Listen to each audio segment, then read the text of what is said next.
Welcome back to the ONEder Podcast. This is your host, CCB, and today we're diving into the heart of food service innovation with someone who knows every side of the kitchen and the C-suite.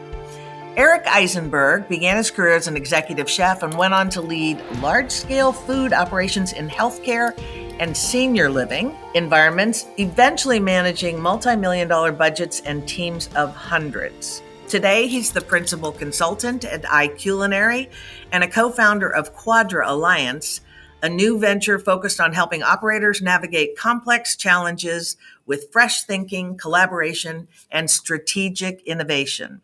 From reducing food costs and staff turnover to integrating sustainable practices and leading culture change, Eric brings decades of hands-on experience and a passion for helping people thrive, both at the table and in their roles.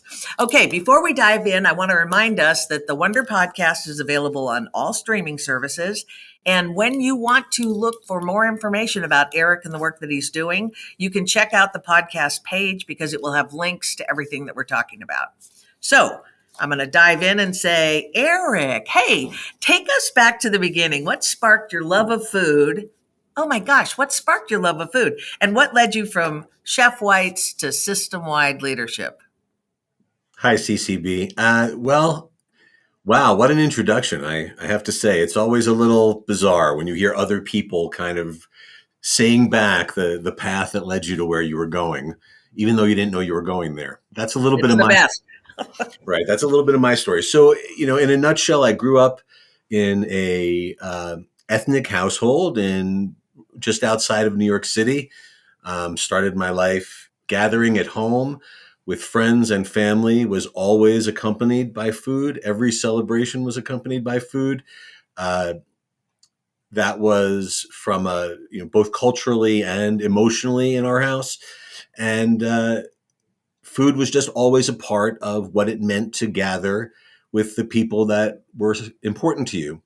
And so I learned how to cook at a young age, just at my mother and father's apron strings. Both my parents were amazing cooks, and we often had people in our home. And so when I had finished college, as many people of my generation automatically did no matter what, and followed a path that I thought was going to be the path I was going to go on, I got out of college and found myself, after doing a bunch of work study in the dining hall, et cetera, when I was in school, I immediately went and got a job in a restaurant. That was sort of how it all started. Okay, wait, I'm going to interrupt. What was your college degree in? The theater. Oh, perfect. Okay. So I have a bachelor's degree, and my bachelor's degree is in the theater, both in performance and lighting design, strangely enough. So I always have had sort of a graphic, artistic sort of a aspect to my personality beyond performance as well. It's always been very appealing to me to work in those mediums. And so making art on the plate was a good extension of that.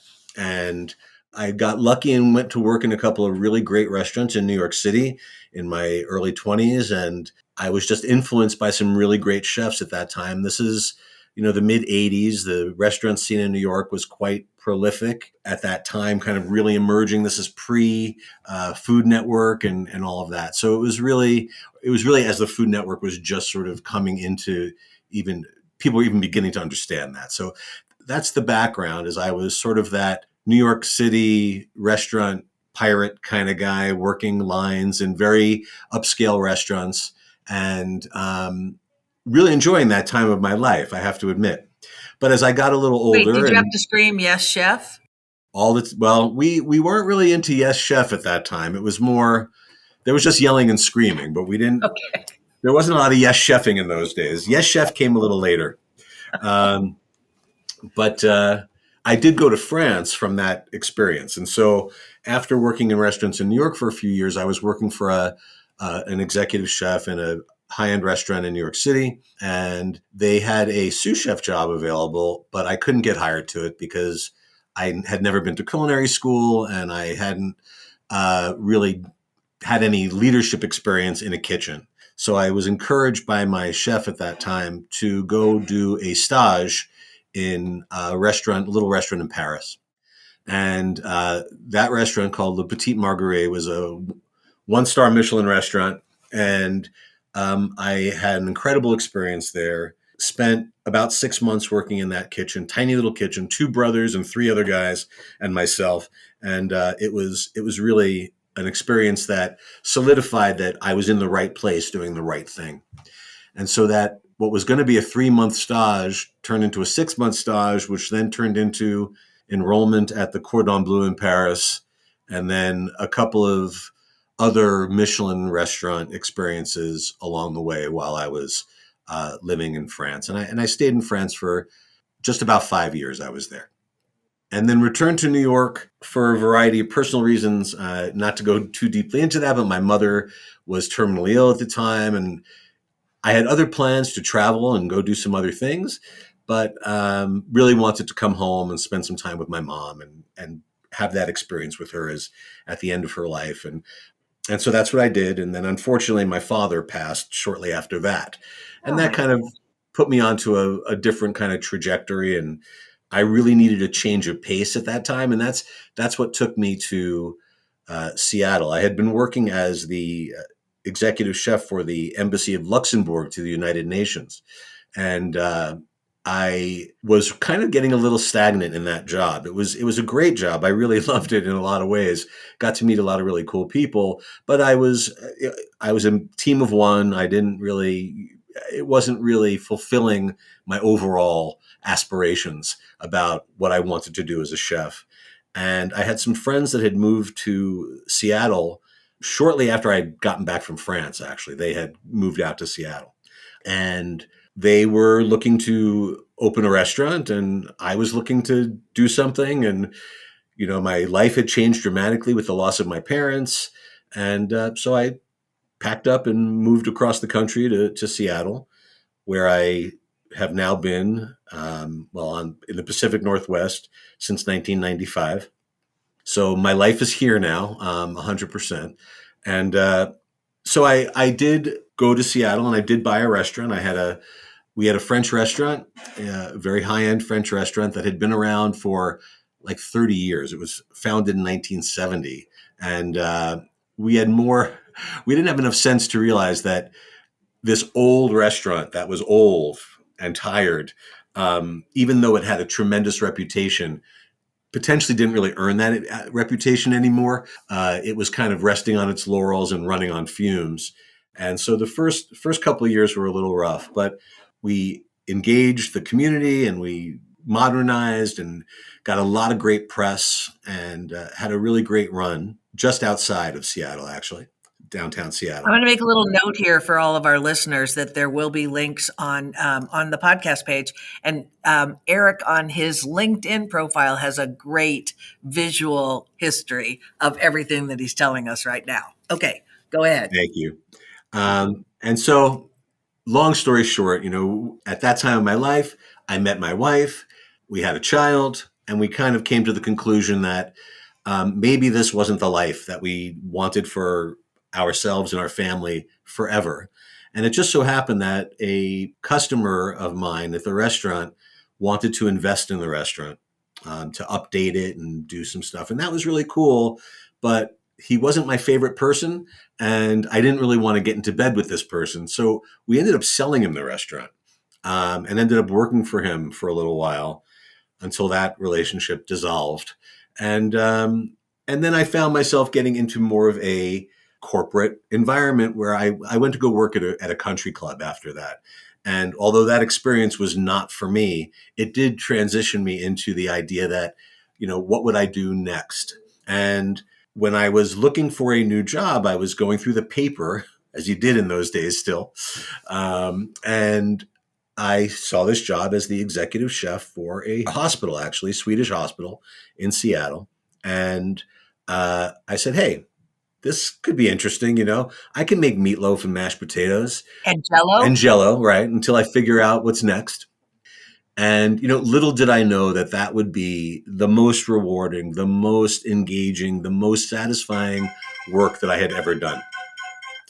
I interviewed for that job, and I remember I actually just told the story to somebody the other day. I left that room feeling I will never be hired for this position ever. And I called my wife and I said, honey, it was interesting, but these folks are never going to hire me. I think it was an hour later, they called me and offered me the job. I spent 15 years on a very deep learning curve as we brought on another hospital and built another hospital and took on another hospital that was contract service managed. And then we took that over, and, one thing led to another. And 15 years and 5 hospitals later, I had taken on a whole litany of experiences that I never ever dreamed I would have experienced as a chef, let alone as a theater major. But it really turned out to be, there's so much leadership development, so much experience. And I'd say that a lot of it came not only through the organization of Swedish, but more so my professional organization that I've belonged to for years, which is the Association for Healthcare Food Service, or it's known as AHF. And this is an organization that's a national organization. It represents about 2,000 members over 1,500 or so hospital and senior living operations around the country, and growing every day. And they do focus on self-operated food service, so they're not catering to contract manager type environments, but they are an incredible resource for the self-operated food service operator in healthcare. And through that experience, I was involved socially at all of our conferences, and then we had a culinary competition every year that I ended up participating in and then emceeing for a decade at least. I can only imagine. And that's where I really people got to know me, and I ended up on the board of directors there, and ultimately the president of AHF, which I had in 2021. One might say, oh my gosh, that's such an, disjointed career, but not at all, because there is the throughput of the food. And in conversations that we've had outside of this, there's also the nature of helping people thrive, through, is it wellness because of menus, or, just appreciation of the food that's being delivered, is if that's the Michelin star restaurants, or if that's the hospital or the senior living place. One of my first questions actually was kind of, how has working in the kitchen influenced how you lead teams or consult with clients? Is there any connection that you make? Well, first let me say that what we didn't discuss was that I then did transition over to the senior living environment. And to your point about wellness and helping people thrive, I mean, that was our entire mantra and mission within our senior living organization. It was all about helping our residents thrive there. And in senior living, especially in upscale, high-end senior living environments like the one I worked in, food is obviously such an important element to the day-to-day life of the folks that live in these communities. And so that really was full circle what kind of made me understand and appreciate more than anything how important the person at the end of the fork is, because that is, in a hospital, we're really just trying to get some food into you. Like, we just need to nourish you so that you can go home. And, there are some times where, we have babies being born, or we do have some joyous occasions in the hospital, but mostly not. In senior living, you're trying to make every day a joyous occasion, and it's often through food. So I really wanted to get closer to the end user, as I used to refer to that when I first went into senior living, and that's exactly what I experienced when I went there. And it's what helped me sort of decide to transition to that more holistic, I want to help operations and organizations thrive. So that really is a great segue to the question which you asked, which is, how do I bring my experience in the kitchen to my current clients that I work with? And on the one hand, I'm very grateful that I have this kitchen experience, because I can go into a kitchen where they don't have the depth and breadth of experience that they probably need, where they maybe expensed a lot of money going forward on a major project, a lot of capital expenditure without really the know-how to put it all into practice. And so that really is my joy when I get to go into a team environment like that and bring them all together to help them understand. I mean, I'm working with a client now where, I mean, we started with what is a hotel pen and what are the various shapes and sizes. So, we start at the very, very basics with some teams. In other teams, larger teams, you'll find that there's often, I don't think I'm saying anything out of school. I say there's toxicity in every team. And I think that there is a real camaraderie to what happens in a professional kitchen, a real support and understanding that we have of each other's roles, that especially in non-commercial environments, there can be a disconnect between the various work groups. And I really like to bring those work groups together to that common goal. Like that, we are all about how we get that piece of food that's going into the body of the person that we're serving. It's a very intimate relationship I try to share with people. I tell them that, we're not just feeding them. It's not just about sustenance. It's a very intimate relationship we have with them. And so all of us really have to be rowing in the same direction in order for that to happen. And that was really what drew me to looking more at systems and processes rather than just the leadership development, because what ends up happening or team development, because what often happens, especially with young leaders, is they are so caught up in the minutia of the day-to-day and putting out fire after fire after fire. So often the soft skills and the opportunities to express those soft skills are inhibited because we're chasing our tails to get through the end of the day. And that's where we started looking at partners throughout the industry, all aspects of the food service industry, that were experiencing similar deficiencies amongst teams that they were working with, and saw that there was a gap in the ability to lead and having the physical know-how and ability to lead, and the time and energy and wherewithal to lead.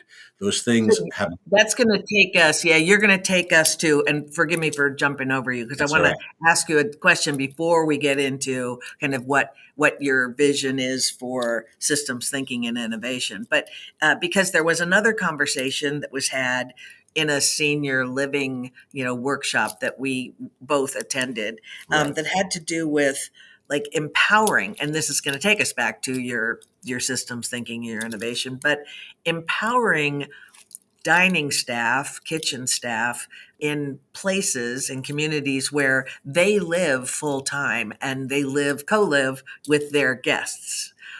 And there can be such a high pressure kind of feeling in healthcare or senior living when there's kind of more at stake than, the good review from the restaurant. So I'd love you to just spend a little tiny bit of time talking about your philosophy when it comes to empowering staff.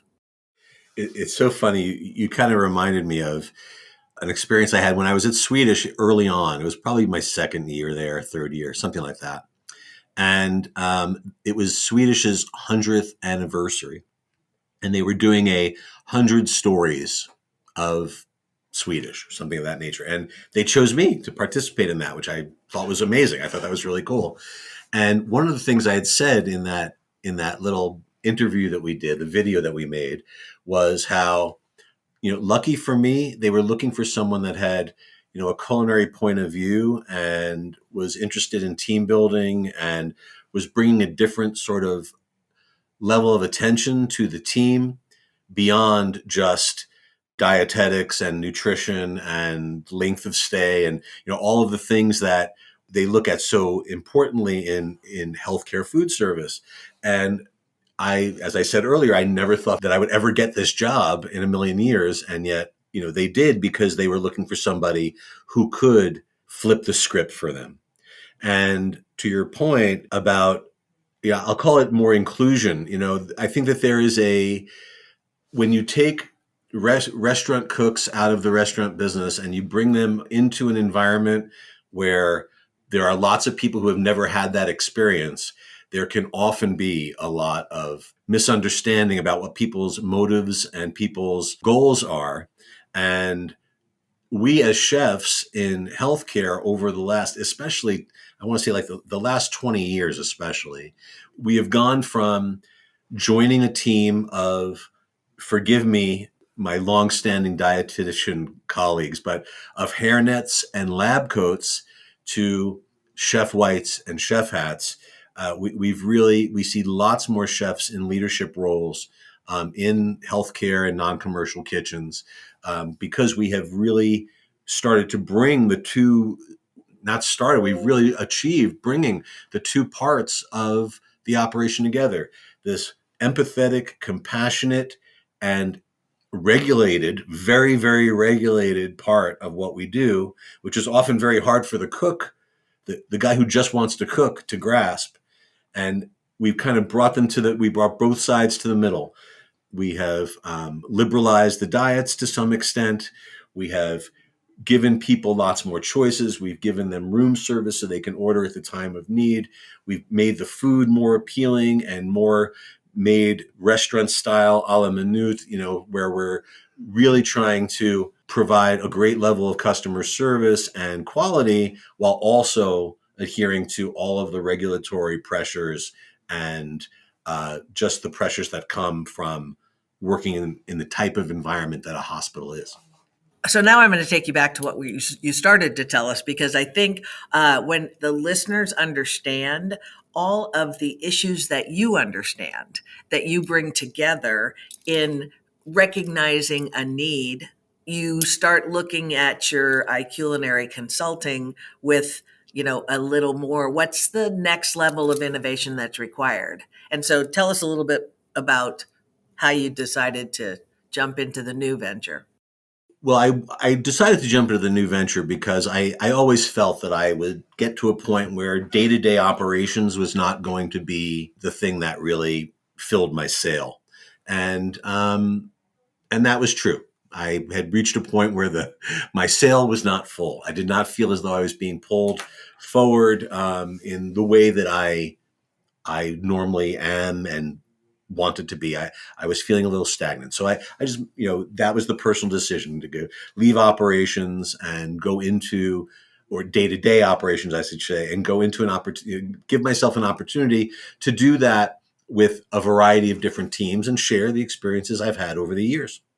And a lot of that comes from the community in which and my colleagues my peers, the people that I know well, encouraging me to do so. So when you have people around you encouraging you to do things that you feel you'd be good at, it makes it a little easier to take the jump. So that was the reason I took the jump. But I will say that what drew me to this in the first place and why I had the opportunity in the first place is because one of the things that has always frustrated me again, as innovation has come into the food service space, and as we've seen all kinds of new platforms and software and innovations that were intended to help us and make us more efficient and give us the time that we so need to be in it with our teams.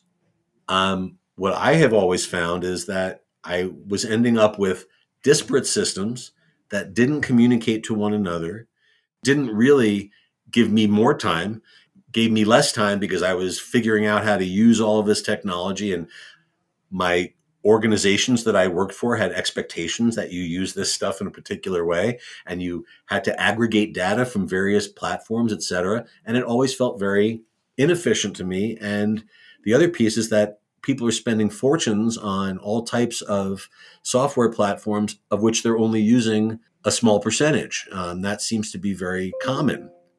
And I was introduced to some software that was being used in Europe extensively that was highly integrated in its processes. And so the software was able to aggregate data from checklists, like things that your staff use throughout the course of the day, audits that a senior leader or an external third party would use to assess your regulatory compliance or your cleanliness or whatever it is that you're trying to measure. a platform that can schedule and provide training both on paper and digitally, a platform that can manage all of your assets and devices, a platform that does temperature monitoring and sensor monitoring, and then also ties back to HR function. It brings training directly into the workflow. So all of this was sort of a pivotal moment for me to say, this really is exactly what the industry needs. So we've spent the last year and a half using this product that is very mature and very robust, but I will admittedly in Europe, it's used differently, right? They have different requirements and different needs. And we see a tremendous amount of potential in this that they're not even utilizing, even though it can do it. And so we've kind of rebranded that software, and we're using it as a Quadra Alliance product. And it is essentially, it is a integrated operations management platform with a common dashboard that can basically provide all the detail that a senior leader needs in one view from any device that they can access in their operation. And I don't want to get into a big advertisement here, but the fact of the matter is, it is those disparate systems that when I'm out there talking to operators, it's the number one frustration, that people are constantly trying to wrangle data that doesn't necessarily want to be communicated with. And so now in the year and a half that we've been working on this, we've not only taken the software as it stands, but our CTO and his research team have been building new mods and new things that we're building on top of the platform that are really helping us through chatbots and KPI dashboards to access anything an employee or a middle leader, junior, middle, and even senior leader might need, all in one place. That's our goal. Okay, it actually is kind of mind-boggling to think that, well, first off, that you have the vision, you have the experience and the knowledge, and then the vision to understand this could be very valuable to the communities and clients that you work with. Tell me, like, what an engagement opportunity might look like. So we'll give you a couple of scenarios. So one scenario is we're opening a new cafe and we don't know what we're doing. And I want to say that this is an important part of the work that we do as well, because we feel at Quadra Alliance that there's a little bit of a disconnect between the kitchen designer and the eventual end user, not even necessarily the senior leadership of the organization, but the food service director, their managers, and some of the other vendors that might be involved in the rolling out of a new environment. We feel like there is a little bit of a disconnect there, and we feel that through the practices that we're initiating, that we can really help organizations go from design to implementation with all of these tools built in between. So rather than opening and then building these tools, you can actually build them through the whole design phase, so that when you open, all of your checklisting and your prep lists and your maps for your stations and all of your equipment information, all of your spec sheets, your MSDS, your video training, pictures, PDFs, whatever it needs to be, the employee working in that station can have either a device or a mounted tablet, and whatever information they need at the time that they need it will be available to them. So it allows them to not have to find their manager or not even look for their manager because the manager is always so busy, or ask a friend who also doesn't know, and then they try to figure it out together. Our goal is really to bring all of that information to them so that they can be as autonomous as possible until they can't be anymore. And then at that point, the manager gets engaged, and that can either be by them asking for engagement, or the manager can actually track along the way what is getting done or not getting done, and can check in based on the fact that so-and-so has only achieved this or this today, and they should really be here already. Or they've sent a message to the manager saying, I need to talk to you, or I need to see you. So, sorry, I've gone down a little bit of a rabbit hole there. So that's that. So one engagement is you don't know what you're doing, and you call me in and I come and help you set it up. And that, that's my consultancy, and I call upon colleagues to help with that if necessary. And then while I'm there, I share some of these software solutions with you. And it might be that we just start with a cleaning list. Like, you need a cleaning list. We're going to put this in, and I'm going to give you a 30, 60-day free trial, and you can use the software. And at that point, they get to see how it kind of works. So that's one engagement. The other engagement is you're looking for device management. You need asset management software, or you need temperature monitoring software, or you need digital checklisting software. And we have all of that built into one. So it could be that you're looking for temperature monitoring, and we bring you our temperature monitoring solution. And in that, we offer you the entire software solution. So we often equate it to similar to like Windows or Microsoft 365. You don't need it all necessarily right away, but you have it all. And we don't necessarily charge you with each new platform that you implement. It is more, how can the tools that we provide help you to aggregate all of the disparate things that you're currently working with? Or can we take the information from the systems that you're already using and bring it into ours? And so that's a very techie thing on the back end through, that goes a little beyond even my knowledge of how it all works. But that's APIs, and that's like, our IT people can, have a little bit more. I was going to say, our listening audience, who's usually a little bit more expecting the conversation to be around the space and, how design might impact it. But we're always thinking about, how is the human experience ultimately being affected, improved, considered? And when we heard what you were up to, it's fascinating to think about areas that many people spend a heck of a lot of time in that, may or may not be as operationally effective, as they could be, given all the advances that are being made. So that's the thing that I just want to underscore. It's in the senior living environment, senior living communities, but also in healthcare. Healthcare has always been, a lot of evidence-based. How is this collected, et cetera, et cetera. But perhaps not always 100% integrated when it comes to parts of it that are not core. Yeah, I will say that in my experience, it's in all of the new builds that I've been involved in, and this is not a big surprise by any stretch of the imagination, but it never pans out exactly the way you anticipate it will, right? It's never designed to the exact need. You think you've got it all figured out, like you have planned for every detail, and you really thought you had. And then there's always going to be something, and plans change along the way. Staffing changes, or budgets change, or even a concept can change. And I feel like that's why so much of connecting the early parts of the design through more real planning relative to how is this going to work in the end, and how are we going to train people to make sure it happens that way consistently.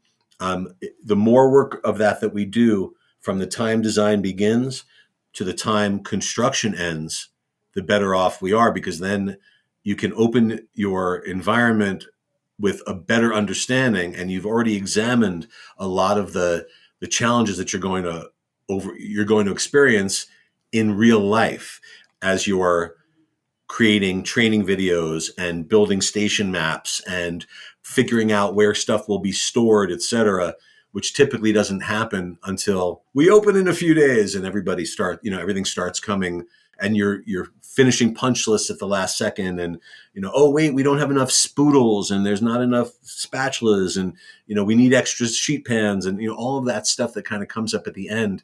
Our philosophy is really, let's begin all of that training and all of that planning from day one, versus as we're realizing that we're about to open and now we need to figure out how, where the spoons are going to go. I had a great old colleague who was the master of simplicity. And his philosophy was, plan your work, work your plan. You just want to go that, to be able to take complex environments or systems and bring them down to that level is fantastic. So You have spent so much time with us. We are incredibly grateful. We're at the end of our time, actually over the end of our time, but it's just been such a fascinating conversation. I want to ask like a final question about reflecting on your journey from the kitchen to consulting. What are you most proud of? I'm most proud of the network of people, and I don't want to say that I have developed over time. I'm just most proud of the fact that I have so many people around me in this industry that support the work that I do, recognize me as, see me, you know, ease my way. And that is what I'm most proud of, is that I have developed relationships over the years that have allowed me to have incredible experiences, from, winning the Silver Plate Award for healthcare and being the president of AHF. And, I can go most places and there's always someone I know. I love that part of my career. I've done a lot of really cool things that I'm really proud of. I mean, I've had so many incredible experiences, but my relationships are the ones that are proving to be, by no stretch of the imagination, the most important. I want to say it's beautiful, but it's also such a testimony to the work that you do and the engagement and the passion that you have for it. So you don't lose your relationships, and you get to take them with you wherever you move. And we are incredibly grateful that you've spent the time with us on the ONEder Podcast. And I'm going to remind us all that the ONEder Podcast is available on all those streaming services, Spotify, Apple. Follow the ONEder Podcast and learn about the most amazing people that we speak with doing astonishing things for the betterment of the human experience. Thank you, Eric Eisenberg. Bye-bye, CCB. Thanks so much. It was really great. Anytime.